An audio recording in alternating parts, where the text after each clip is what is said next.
मध्य प्रदेश जलराशि के मामले में अब आमतौर पर जलराशि की बात करते तो हिमाचल दिखता है। हिमालय में हमको गंगा जी, यमुना जी, बड़ी बड़ी नदियां, उनकी जलराशि, लेकिन इस समग्र जलराशि की सभी नदियों का आकलन अगर करें, सोन से लेकर नर्मदा तक और बाकी सब नदियों को जोड़े,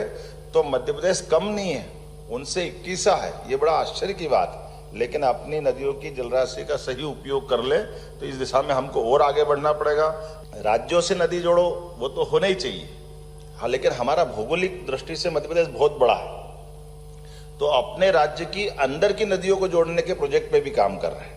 तो राज्य के अंदर की नदी जोड़ो अभियान को हमने हाथ में लिया है और इससे हमारी दोनों तरह की कठिनाइयों को देखा गया कि एक तरफ जैसे इंदौर से निकलने वाली कान नदी, जिसको कोई खान भी कहता, कान भी कहते हैं, खान नदी आमतौर पर छिप्राजी में आकर के हमारे मूल नदी के धारा को प्रभावित करती है। उसमें इंदौर का कई बार ये जो सीवर का पानी वगैरह मिलता है तो उज्जैन का पानी गंदा हो जाता है। तो ऐसे में इस नदी को उज्जैन से लगभग 20 किलोमीटर दूर एक डक्ट के माध्यम से पूरी की पूरी नदी पलटा करके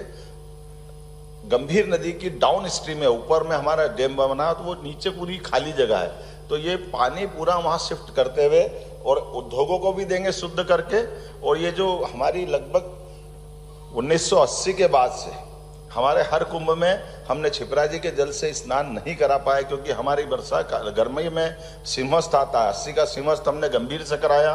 92 का सिंहस्थ हमने गंभीर से कराया, 2004 का सिंहस्थ हमने गंभीर नदी से कराया, 2016 में गंभीर भी कम पड़ गया तो नर्मदा जी से कराया। तो साधु संतों सहित सबकी मांग रहती थी कि हम स्नान करने छिपराजी में आते हैं और छिपराजी का जल नहीं मिलता है। मुझे इस बात का संतोष है, हम वो अपना जो अशुद्ध पानी अलग करके न केवल छिपराजी का पानी के संग्रह की हमने योजना बनाई कि वर्षा जल को संग्रहित करके, ये भी एक अच्छा प्रयोग पहली बार कर रहे हैं। सवरखेड़ी डैम के आधार पर वर्षा का पानी छिपराजी का संग्रहित करेंगे, लेकिन वहां डैम बनाते तो बड़े पैमाने पे इंदौर और